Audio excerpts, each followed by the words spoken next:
Madame la Présidente, Monsieur le Secrétaire général, Excellences, Mesdames et Messieurs les chefs d'État et de gouvernement, distingués délégués, Mesdames et Messieurs,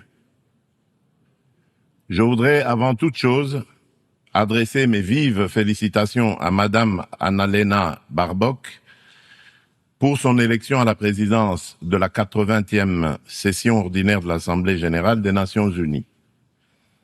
Son leadership et son attachement au multilatéralisme seront déterminants pour la réussite de nos travaux. Je saisis également l'opportunité que m'offre cette tribune pour rendre un hommage appuyé à son prédécesseur, son Excellence M. Philémon Yang, dont l'engagement et le dévouement ont marqué la précédente session. Enfin, je réaffirme la pleine confiance de mon pays dans l'action du secrétaire général des Nations unies, M. Antonio Guterres, pour ses efforts constants visant à renforcer notre organisation et à promouvoir des solutions aux défis qui menacent la paix, la sécurité et la prospérité dans le monde, en particulier dans la région des Grands Lacs d'Afrique, dont fait partie la République démocratique du Congo. Madame la Présidente, je salue la pertinence du thème retenu pour cette 80e session, Mieux ensemble, plus de 80 ans au service de la paix, du développement et des droits humains. Il met en lumière 8 décennies d'efforts conjoints d'une organisation vouée à la paix, au développement et au bien-être universel, fondée sur une promesse indéfectible de sécurité collective. Le 80e anniversaire de l'Organisation des Nations Unies, garante de cette sécurité depuis 1945, est l'occasion de réaffirmer les vertus d'un multilatéralisme efficace et de rendre hommage à l'idéal de paix, de dignité humaine et de solidarité entre les nations qui inspira ses fondateurs. Si l'Organisation des Nations Unies demeure un pilier de la régulation des relations internationales, de la prévention et de la résolution des conflits, ainsi que de la promotion des droits humains et des libertés fondamentales, elle est aujourd'hui confrontée à des défis systémiques qui éprouvent sa crédibilité et sa capacité d'action. Les profondes mutations de notre époque, notamment la persistance des conflits armés, le dérèglement climatique, les crises humanitaires récurrentes et les menaces transnationales protéiformes nous rappellent que le multilatéralisme n'est plus une option, mais une exigence incontournable qui s'impose à tous.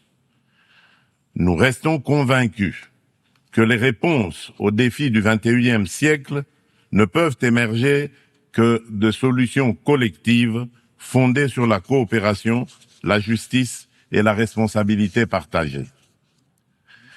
Madame la Présidente, à la suite de son élection en juin dernier, la République démocratique du Congo s'apprête à siéger au titre de membre non permanent du Conseil de sécurité pour la période 2026-2027. Je réitère au nom de mon pays nos remerciements les plus sincères aux États membres pour la confiance et la solidarité exprimées.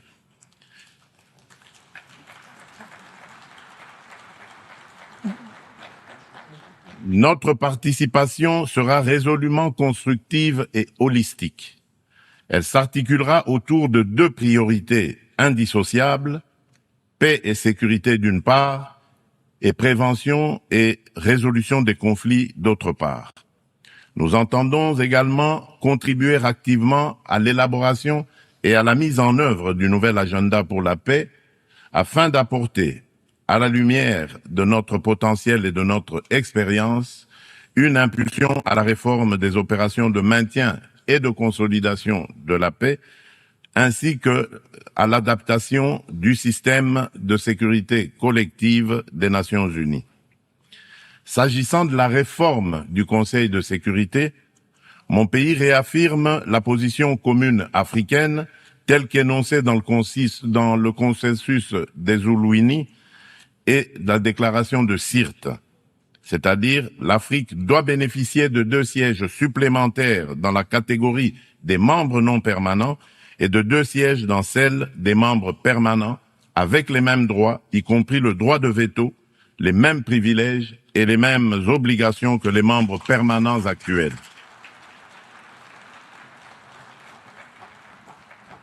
Forte de ces 54 États et de plus de 1,2 milliard d'habitants, l'Afrique ne saurait demeurer en marge des décisions qui engagent la paix et la sécurité internationale.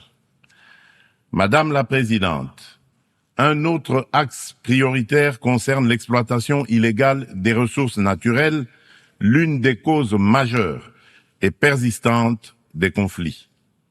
La République démocratique du Congo entend placer au cœur du débat la gouvernance exemplaire de ces minerais stratégiques afin d'en garantir l'exploitation dans le respect des principes de développement durable, de la souveraineté économique et du bien-être des populations.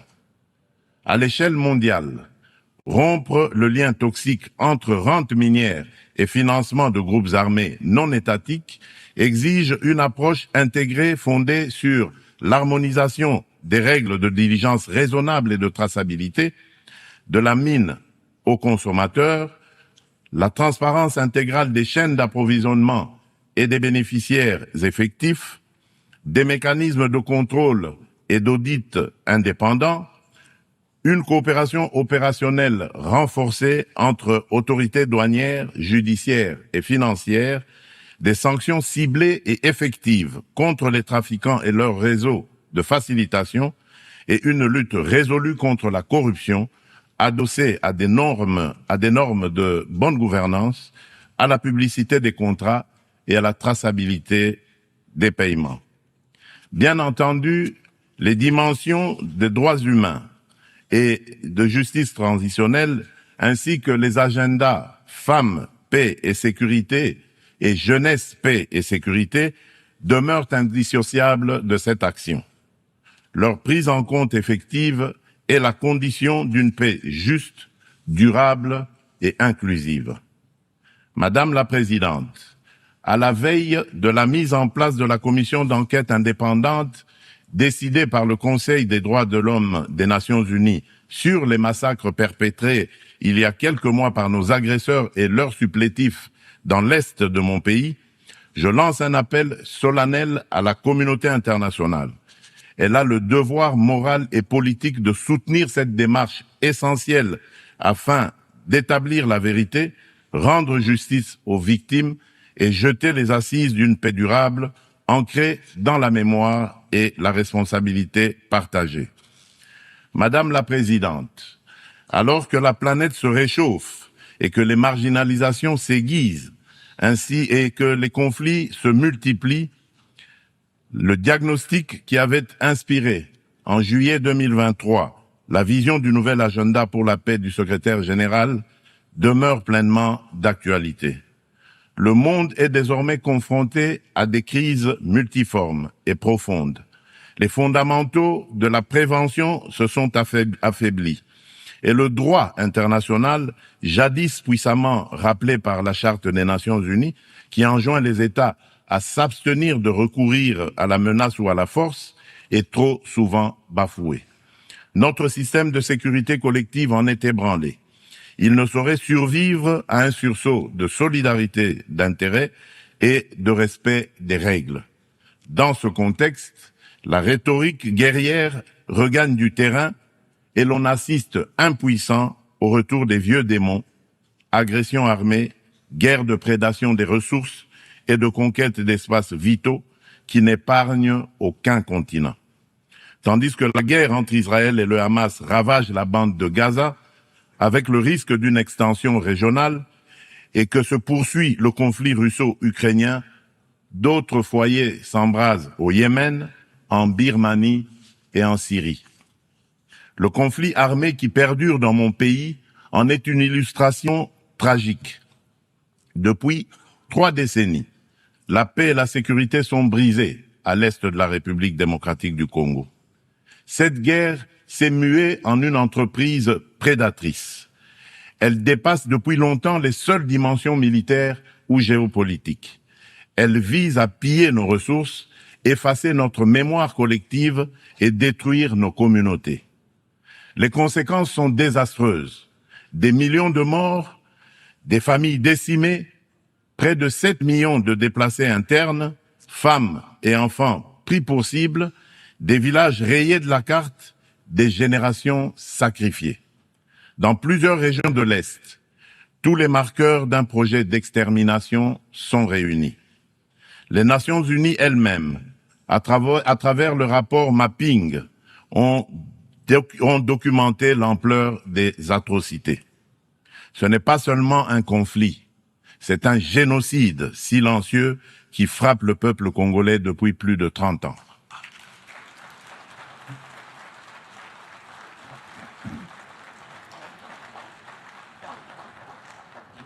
En juillet dernier encore, plus de 300 civils, dont 48 femmes et 19 enfants, ont été massacrés dans le territoire de Rutshuru par l'AFC M23 avec l'appui des forces de défense du Rwanda. Ces crimes ne sont pas isolés. Ils s'inscrivent dans une continuité macabre. Je remercie les États-Unis d'Amérique d'avoir pris l'initiative le mois dernier de convoquer une session extraordinaire du Conseil de sécurité pour examiner ces massacres documentés par Human Rights Watch. Pour mettre un terme à ce conflit, le Conseil de sécurité, par sa résolution 2773 du 21 février 2025, a notamment exigé le retrait du M23 des villes de Goma, Bukavu et de toutes les zones sous son contrôle, le démantèlement des administrations parallèles instaurées en violation de la souveraineté de la République démocratique du Congo, ainsi que la cessation de tout appui direct ou indirect au M23. Je salue à cet égard le leadership du président Donald Trump, qui a créé les conditions d'un dialogue ayant conduit le 27 juin 2025 à Washington à la signature d'un accord de paix entre la République démocratique du Congo et le Rwanda. Cet accord engage expressément Kigali à un retrait complet et vérifiable de ses troupes et à la levée de ses mesures dites défensives. Il prévoit également le désengagement, le désarmement et l'intégration conditionnelle des groupes armés non étatiques au sein des forces armées de la République démocratique du Congo et de la police nationale congolaise, la mise en place d'un mécanisme conjoint de coordination en matière de sécurité, ainsi qu'un dispositif garantissant le respect de l'intégrité territoriale et l'arrêt des hostilités. Le retrait des troupes rwandaises, la fin de leur appui au M23 et le retour de l'autorité de l'État congolais sur toutes les zones occupées constituent des conditions non négociables pour une paix durable. Je demande aux Nations Unies de veiller à la stricte application de cet accord, désormais indissociable de la mise en œuvre de la résolution susmentionnée. Tant que ces décisions ne seront pas exécutées, le sang des innocents continuera à couler. Dans la même dynamique, la République démocratique du Congo et l'AFC M23 ont signé le 19 juillet 2025 à Doha une déclaration de principe engageant les parties à œuvrer de concert à une solution pacifique. Je voudrais exprimer ma gratitude à Son Altesse l'émir du Qatar, Cheikh Tamim bin Hamad Al Thani, pour son dévouement et son engagement en faveur de la paix en République démocratique du Congo et dans la région des Grands Lacs. Je souhaite enfin exprimer ma haute appréciation pour la coordination assurée par son Excellence Faure Essomina Gnassingbé, président du Conseil des ministres du Togo, dans le cadre du processus de Lomé. Cette dynamique procède de la convergence des efforts du processus de Luanda, conduit avec constance par son Excellence João Manuel Gonçalves Lourenço, président de la République d'Angola et président en exercice de l'Union africaine, et du processus de Nairobi, facilité par son Excellence Uhuru Muigai Kenyatta, ancien président de la République du Kenya. Ensemble, ces initiatives ont jeté les bases d'un mécanisme unifié de facilitation régionale. Un élan que nous comptons poursuivre pour préserver la cohésion continentale, renforcer la coordination entre les initiatives africaines et consolider un cadre d'action harmonisé afin de restaurer de manière durable la paix à l'est de la République démocratique du Congo. Notre objectif demeure inchangé: obtenir une paix juste, durable et vérifiable, non une accalmie factice et éphémère qui, depuis près de 30 ans, a trop souvent déçu l'espérance de notre peuple. Nous attendons de la communauté internationale qu'elle se tienne avec constance et courage du côté du droit. C'est à ce prix que la vérité l'emportera sur l'impunité et que la paix redeviendra possible. Madame la Présidente, il convient de préciser que le processus diplomatique engagé avec toutes les parties au conflit n'exclut nullement la quête de justice et de réparation. Si le monde hésite encore à nommer notre douleur, nous n'attendrons pas. Nous en sommes les premiers témoins. Nous en serons les premiers artisans de justice. Mais nous avons besoin de votre solidarité, de votre soutien et du respect plein et entier du droit international.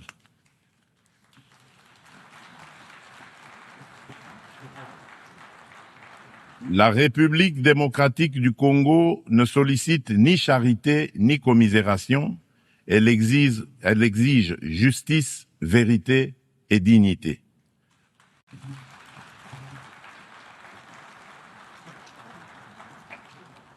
Notre pays a tendu la main.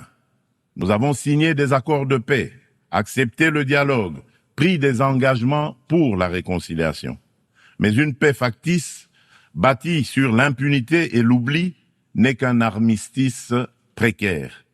L'histoire ne jugera pas nos discours, mais notre capacité à reconnaître les crimes de masse, y compris les génocides, et à mettre fin à l'impunité.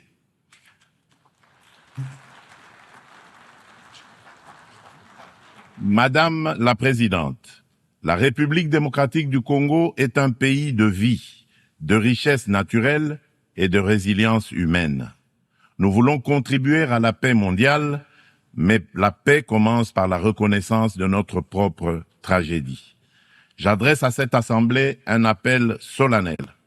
Reconnaissez le génocide congolais, soutenez notre combat pour la vérité et la justice et aidez-nous à bâtir enfin une paix durable au cœur de l'Afrique.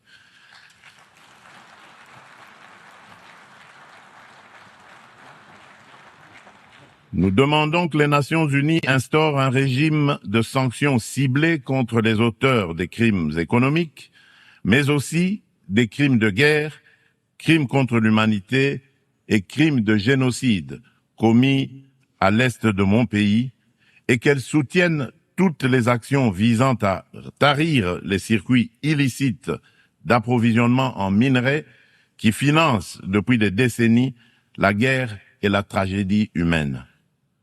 Ces actions doivent être conduites avec l'appui de l'Union africaine, des Nations unies et de nos partenaires au développement, en impliquant les États limitrophes, les entreprises qui achètent et transforment ces minerais du sang, les institutions financières par lesquelles transitent les flux, ainsi que les organisations de la société civile.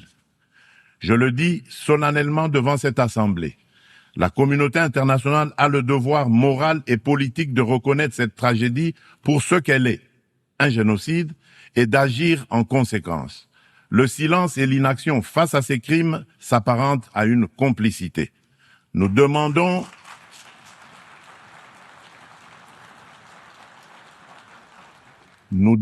la mise en place immédiate d'une commission d'enquête internationale indépendante et dotée de moyens pour établir la vérité, rendre justice aux victimes et rompre le cycle de l'impunité qui nourrit ce drame depuis des décennies. Madame la Présidente, le terrorisme demeure une menace grave pour la paix et la sécurité internationale. Aucune région du monde n'est épargnée. Après l'Asie, l'Europe occidentale et l'Amérique du Nord, ce fléau s'enracine en Afrique et déstabilise plusieurs sous-régions. Al-Qaïda au Maghreb islamique, bien que fragilisé par l'action internationale, conserve ses capacités dans des zones grises et diffuse son influence. Boko Haram au nord du Nigeria et Al-Shabaab en Somalie maintiennent une emprise territoriale significative. En Afrique centrale, après les ravages causés par la Lord's Resistance Army, LRA, de Joseph Kony, le nord-est de la République démocratique du Congo subit les exactions des forces démocratiques alliées, les ADF, un groupe terroriste ougandais ayant fait allégeance à l'État islamique. Ces groupes extrémistes ont laissé derrière eux un lourd tribut humain et continuent de menacer la stabilité régionale.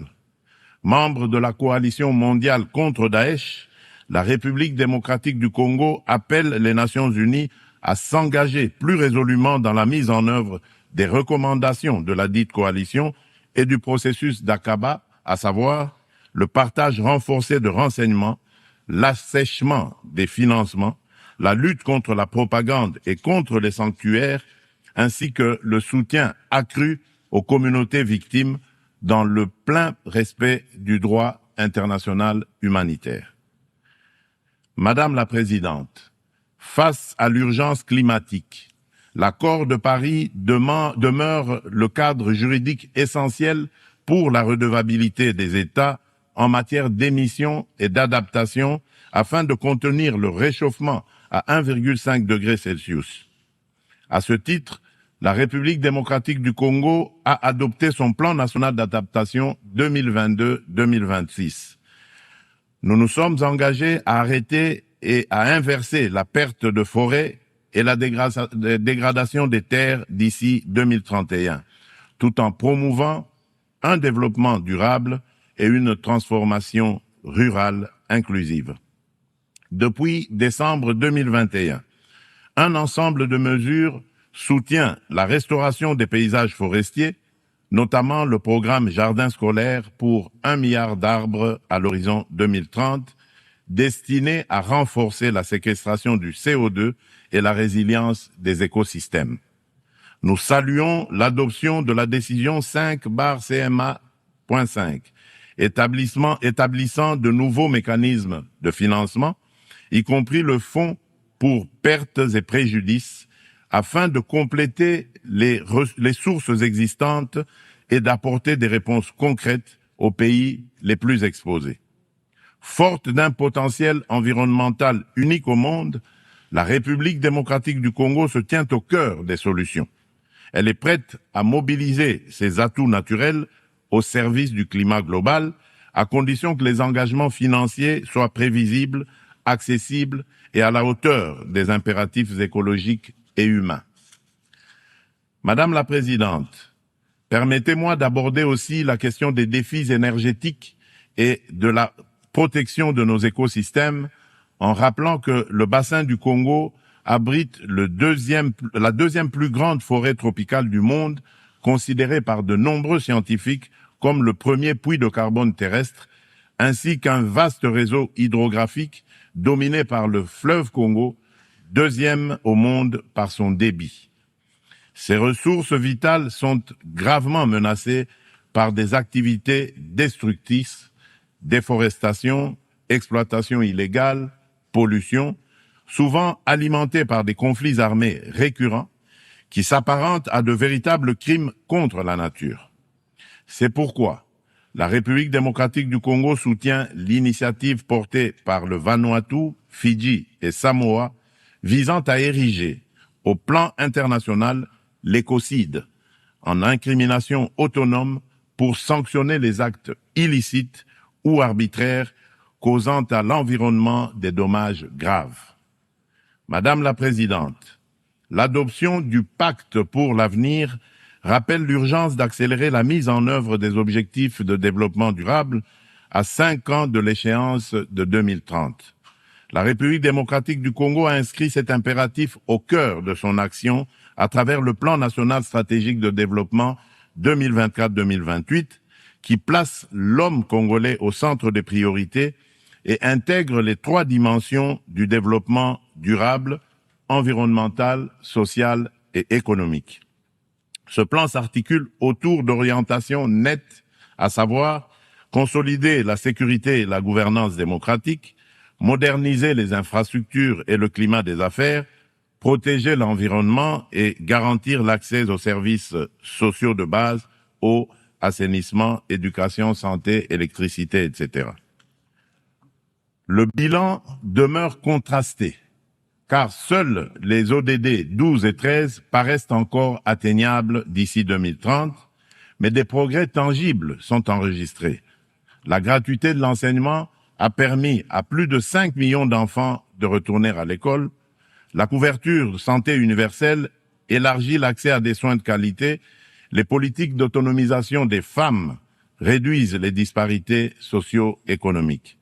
Ces acquis restent toutefois fragilisés par l'insécurité persistante dans l'est du pays et par la vulnérabilité de notre économie face aux chocs exogènes. Notre économie doit donc se transformer pour devenir un levier de durabilité et de prospérité. Pays solution face aux défis climatiques, mon pays entend valoriser ses forêts, ses tourbières et sa biodiversité au sein d'une économie climatique orientée vers une croissance verte, résiliente et sobre en carbone. À cet égard, le projet Grand Tinga, l'un des plus vastes complexes hydroélectriques au monde, incarne notre ambition et renforce le positionnement de la République démocratique du Congo comme pays solution.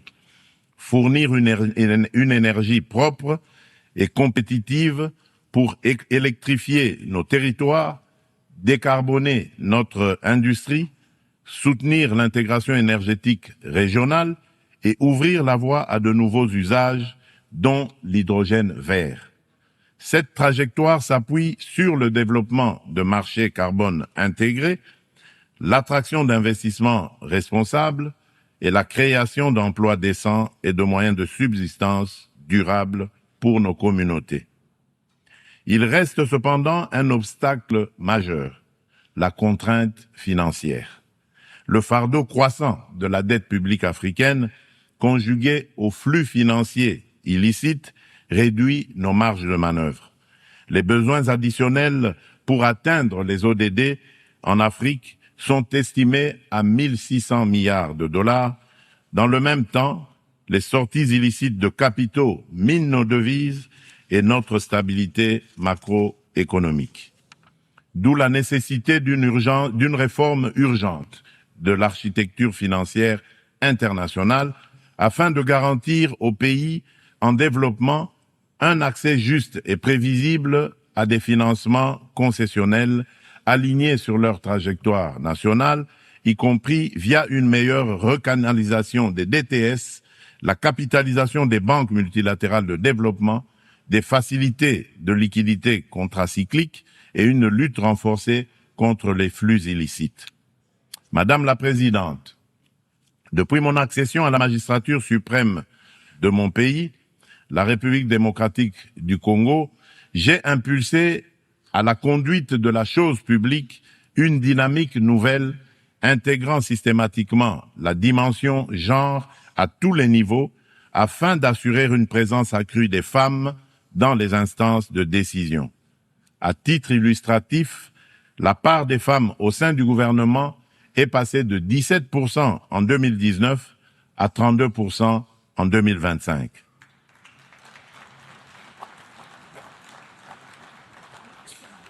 Madame la Présidente, dans une approche stratégique et multisectorielle visant à mobiliser la jeunesse au service du progrès national, mon gouvernement a adopté une politique nationale de la jeunesse.